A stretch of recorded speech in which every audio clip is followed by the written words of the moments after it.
Home rule आंदोलन के उद्देश्य। होम रूल आंदोलन हिंदू राष्ट्रवाद से प्रभावित था तथा वैधानिक एवं शांतिपूर्ण आंदोलन था। श्रीमती एनी बेसेंट वैधानिक एवं शांतिपूर्ण तरीकों से भारत में सुशासन की स्थापना करना चाहती थी। तो होम रूल आंदोलन के मुख्य उद्देश्य क्या क्या थे? होम रूल आंदोलन के मुख्य उद्देश्य भारत को अतिशीघ्र सुशासन प्रदान किया जाए। तो भारत को अतिशीघ्र सुशासन प्रदान किया जाए, इसलिए नहीं कि युद्ध चल रहा, बल्कि इसलिए कि यह उनका नैतिक अधिकार है, यह उनका देश है, वे इसके स्वामी हैं। स्वशासित भारत युद्ध में अंग्रेजों के लिए अधिक सहायक सिद्ध होगा। स्वशासन प्रदान करने पर भारतीय पूर्ण निष्ठा के साथ अंग्रेजों का साथ देंगे। अतः ब्रिटिश साम्राज्य के हित में हुआ कि भारतीयों को स्वशासन के प्रदान कर संतुष्ट रखे। तो पहला क्या था? स्वशासन दिया जाए भारतीयों को, चाहे वह युद्ध हो रहा हो, लेकिन ये हमारी नैतिक अधिकार है और हम इस देश के स्वामी है, तो हमें स्वशासन दिया जाए। दूसरा है, देश के लिए एक राष्ट्रीय शिक्षा नीति का निर्माण किया जाए। तो भारत में चली आ रही शिक्षा पद्धति में परिवर्तन किया जाए और देश के लिए एक राष्ट्रीय शिक्षा नीति का निर्माण किया जाए, जिसके अंतर्गत एक राष्ट्रीय विश्वविद्यालय स्थापित किया जाए। इस उद्देश्य की पूर्ति के लिए श्रीमती एनी बेसेंट ने बनारस में हिंदू सेंट्रल कॉलेज की स्थापना की, जो बाद में बनारस हिंदू विश्वविद्यालय बन गया। तो यह है कि शिक्षा नीति में परिवर्तन किया जाए, नवीन राष्ट्रीय शिक्षा नीति का निर्माण किया जाए और एक राष्ट्रीय विश्वविद्यालय की स्थापना की जाए। तीसरा है, देश में किए सामाजिक सुधारों का नवीन सूत्रपात किया जाए। देश में किए गए सामाजिक सुधार अपर्याप्त थे, अतः सामाजिक सुधारों का नवीन सूत्रपात किया जाए, जिसमें भारत में नवजागरण नैतिक उन्नति हो सके। युद्ध के दौरान जो भारतीय राजनीति ढीली पड़ गई थी, उसे सक्रिय कार्यक्रम और प्रभावशाली नेतृत्व द्वारा पुनः जीवित किया जाए। भारतीय जनता में नव चेतना उत्पन्न किया जाए। आर्थिक उन्नति। तो अगला है, आर्थिक उन्नति के लिए भी प्रयत्न किया जाए। ब्रिटेन द्वारा निरंतर आर्थिक उन्नति शोषण से भारत दरिद्र हो गया था। सर्वत्र भुखमरी, बेकारी कारण आर्थिक असंतोष था, अतः इस असंतोष को दूर करने तो देश की आर्थिक स्थिति में सुधार किया जाए। तो इन उद्देश्यों की पूर्ति के लिए होम रूल आंदोलन 4 उद्देश्य थे कि स्वशासन प्रदान किया जाए, राष्ट्रीय शिक्षा नीति का निर्माण किया जाए, सामाजिक सुधारों का नवीन सूत्रपात किया जाए, आर्थिक उन्नति के लिए प्रयत्न किए। 4 मुख्य उद्देश्य थे होम रूल आंदोलन के। तो आंदोलन की आरंभ प्रगति। होम रूल आंदोलन की शुरुआत सर्वप्रथम लोकमान्य तिलक ने की थी। यद्यपि इस समय कांग्रेस में शामिल हो गए थे, फिर भी उन्होंने अनुभव किया कि कांग्रेस के तत्वावधान में व्यापक राजनीतिक आंदोलन का संचालन करना संभव नहीं है। तो लखनऊ अधिवेशन के बाद तिलक और एनी बेसेंट ने इस आंदोलन को संयुक्त रूप से चलाने का निश्चय किया। दोनों नेताओं ने सारे देश का दौरा करके इस आंदोलन को सफल बनाने हेतु जनमत जागृत किया। इस आंदोलन को उदारवादियों का समर्थन प्राप्त नहीं था। जैसा कि चिंतामणि ने लिखा है कि उदारवादियों को श्रीमती एनी बेसेंट से घृणा थी, क्योंकि वह उग्रवादी विचारों से प्रभावित थी। उसकी कार्यप्रणाली भी उग्रवादी कार्यप्रणाली के समान थी, क्योंकि जब वह इंग्लैंड के एक और आपत्तियों में फंसा था, पर उस पर जर्मनी का संकट था। ऐसे में उसे तंग करना, धुरी राष्ट्रों की सहायता करना था। इस समय महात्मा गांधी ने देशवासियों से इंग्लैंड से सहयोग करने को कहा और कहा कि इंग्लैंड की कठिनाई को समय हमारे लिए अवसर नहीं होना चाहिए। इसी प्रकार सुरेंद्रनाथ बनर्जी ने कहा था, हम ब्रिटिश साम्राज्य के लिए लड़ना चाहिए, जबकि श्रीमती एनी बेसेंट और तिलक युद्ध काल में भारतीयों के लिए होम रूल की मांग कर रहे थे।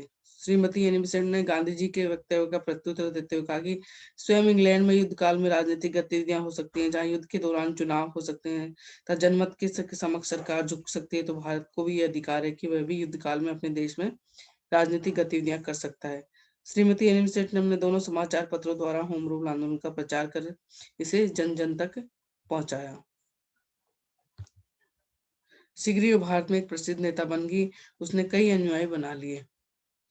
बाल गंगाधर तिलक ने देश के कोने कोने में इस आंदोलन के उद्देश्य लक्षणों को प्रचार किया।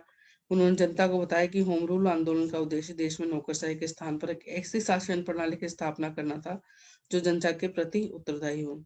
तिलक ओजस्वी वक्ता थे, जनता को आकर्षित करने में उनकी अद्भुत क्षमता थी। उनके प्रचार में होम रूल आंदोलन अत्यधिक लोकप्रिय हो गया और शीघ्र ही लोकमान्य बन गए। Doctor RC. मजूमदार लिखते हैं कि उन्होंने लोकमान्य का विशेष नाम अर्जित किया, वे भगवान की तरह पूजे जाने लगे। जहां भी गए उनका लोगों ने शाही तरीके से स्वागत किया। इस प्रकार तिलक व एनी बेसेंट के नेतृत्व में भारत में होम रूल आंदोलन बड़ी तेजी से चला। यद्यपि इस समय भारत में एक ही नाम से दो आंदोलन देश के विभिन्न भागों में चल रहे थे, किंतु दोनों में पूर्ण सहयोग था। अतः जब तक दोनों संयुक्त रूप से कार्य करना आरंभ किया तो आंदोलन में और अधिक तेजी आ गई। संपूर्ण भारत में यह आंदोलन लोकप्रिय हो गया। इसके लगभग 14,000 सदस्य बन गए। 16,000 रुपए सहायता के रूप में प्राप्त हुए। बुद्धिजीवी वर्ग ने इसके अत्यधिक सहयोग दिया। भारत के घर घर में होम रूल आंदोलन की गूंज सुनाई देने लगी। तो ये होम रूल आंदोलन का इस तरह से प्रारंभ हुआ, प्रगति की, उसका कैसे दमन किया गया। 1987 तक होम रूल आंदोलन अपनी लोकप्रियता की चरम सीमा पर पहुंच गया था। ब्रिटिश सरकार युद्ध के दौरान ऐसे आंदोलन को सहन करने वाली नहीं थी, अतः सरकारी दमन चक्र पूर्ण वेग से चलना आरंभ हो गया। सरकार ने श्रीमती एनी बेसेंट के समाचार पत्र न्यू इंडिया के लिए 20,000 रुपए की जमानत मांगी। इससे न देने पर समाचार पत्र को जब्त कर लिया गया। सरकार ने तिलक को भी 10,000 की जमानत 20,000 रुपए का बॉन्ड भरने के लिए कहा। तिलक पर अनेक पाबंदियां लगा दी गई। उनके पंजाब और दिल्ली में प्रवेश करने पर प्रतिबंध लगा दिए। सरकार इससे भी संतुष्ट नहीं। उन्होंने आंदोलनकारियों के साथ अमानुषिकता का व्यवहार किया। मद्रास के वायसराय के दबाव पर लॉर्ड चेम्सफोर्ड ने श्रीमती एनी बेसेंट और उसके दो सहयोगियों को गिरफ्तार कर नजरबंद कर दिया। इसका परिणाम हुआ कि भारत में Shrimati Annie Besant home rule आंदोलन की लोकप्रियता अत्यधिक बढ़ गई। अब श्रीमती एनी बेसेंट को मुक्त कराने के लिए स्थान स्थान पर सभाएं होने लगी। देश में बड़े प्रभावशाली ढंग से आंदोलन चल रहा। सरकार ने विद्यार्थियों को इस आंदोलन में सम्मिलित होने से रोक दिया। जनता को होम रूल लीग की सभाओं में जाना वर्जित कर दिया। सरकार के इस दमन से देश में रोष और विरोध का मानो बांध टूट पड़ा। इस संबंध में नेहरू लिखते हैं कि हम नौजवान एक अजीब उत्साह और स्फूर्ति का अनुभव कर रहे थे। आशा में थे कि भविष्य में कुछ होगा। श्रीमती निविसन को नजरबंद किए जाने के बाद मुस्लिम लीग नेता जिन्ना ने भी होम रूल को सहयोग देना आरंभ कर दिया। अतः सरकार जब चारों ओर से दबाव पड़ने लगा तो विवश होकर श्रीमती निविसन को छोड़ दिया और श्रीमती निविसन की लोकप्रियता के कारण 1917 में कांग्रेस के अध्यक्ष चुनी गई। तिलक ने इस आंदोलन को और बढ़ाया। आंदोलन की समाप्ति। भारत सरकार इस आंदोलन के प्रभाव से भयभीत हो गई थी।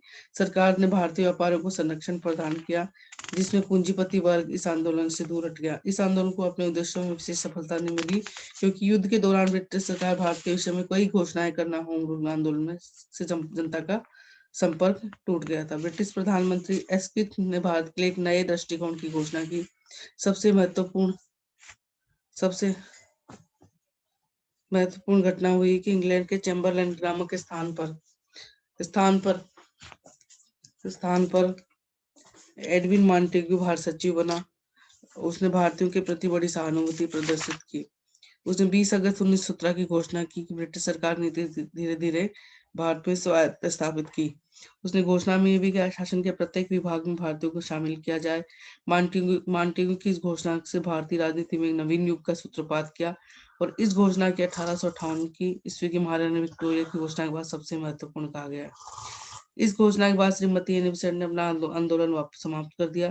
श्रीमती एनी बेसेंट द्वारा आंदोलन समाप्त करने पर तिलक आंदोलन भी क्षीण हो गया, धीरे धीरे समाप्त हो गया, क्योंकि मॉन्टेग्यू घोषणा में होम रूल की मांग की अप्रत्यक्ष रूप से स्वीकार कर दी गई थी। हालांकि इस घोषणा में ब्रिटिश सरकार का उद्देश्य भारतीयों को सब जाल में मोहित करके असंतोष की धारा दूसरी तरफ मोड़ना था। मॉन्टेग्यू की घोषणा का लखनऊ समझौते में दरार पैदा करने का प्रयास किया गया। शासन के प्रत्येक विभाग में भारतीयों को शामिल करने के उद्देश्य को भले ही एक पवित्र शुरुआत की संज्ञा के रूप में स्वीकार किया जाता रहा, परंतु इसे सांप्रदायिक पहलू को भी अछूता नहीं छोड़ा जा सकता, क्योंकि ब्रिटेन को चिर परिचित नीति फूट डालो राज करो का सर्वमान्य था।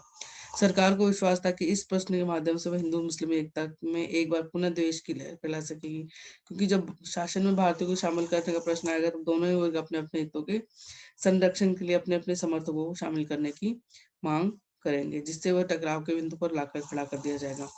मुस्लिम लीग के बाद जो भी कदम उठाए गए, इसमें पुष्टि होती है कि उदारवादियों ने मेघना कार्टा कहकर इसका स्वागत, किंतु उग्रवादियों ने इसे वाकजाल कहकर राष्ट्रीय धारा को अवरुद्ध करने का षड्यंत्र बताया। आंदोलन का महत्व क्या रहा? इस आंदोलन से पुनः प्रदर्शन की शस्त्र कसौटी पर गया सिद्ध कर दिया कि मांगों तरह प्रार्थना पत्र से कोई राजनीतिक सुधारों की पूर्ति संभव नहीं है। इस आंदोलन ने सिद्ध कर दिया कि स्वतंत्रता संघर्ष देश के संपूर्ण साधनों का योगदान होना चाहिए। इस आंदोलन ने कांग्रेस के उदारवादियों की राष्ट्रीय रंगमंच के पार्श्व में फेंक दिया। इस आंदोलन के परिणाम स्वरूप ब्रिटिश सरकार को अपनी चली आ रही नीति में परिवर्तन करना पड़ा, और जिसका प्रमाण इंग्लैंड में सरकार परिवर्तन तथा मॉन्टेग्यू की घोषणा।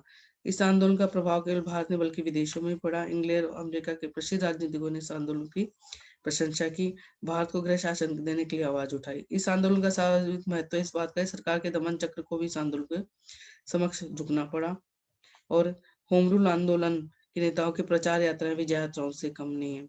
इस आंदोलन ने श्रीमती वेनिस्टन को एक आयरिश जाति की थी, भारत के लिए एक भारतीय नारी बन गई, जिसके कार्यों उसकी प्रणाली का सभी ने समर्थन किया। और इस आंदोलन ने भारतीयों को उस नवीन दिशा की ओर नेतृत्व प्रदान किया जिसमें भारत में उचित नेतृत्व का अभाव था। भारतीय जनता दिशाविहीन गहन अंधकार में डूबी थी। श्रीमती एनी बेसेंट और तिलक ने समय की मांग को पहचान कर इस आंदोलन के द्वारा भारतीयों को झकझोर दिया गया। और इस आंदोलन के बाद श्रीमती एनी बेसेंट भारतीय राजनीति में अलग थलग पड़ गई, क्योंकि 1900 ईस्वी के सुधार के बाद उसके प्रत्येक मामले ने अंग्रेजी सरकार का समर्थन आरंभ कर दिया। अप्रैल 1900 ईस्वी में पुलिस द्वारा भारतीयों पर गोली चलाना, रोलेट एक्ट पारित करना उचित बताया।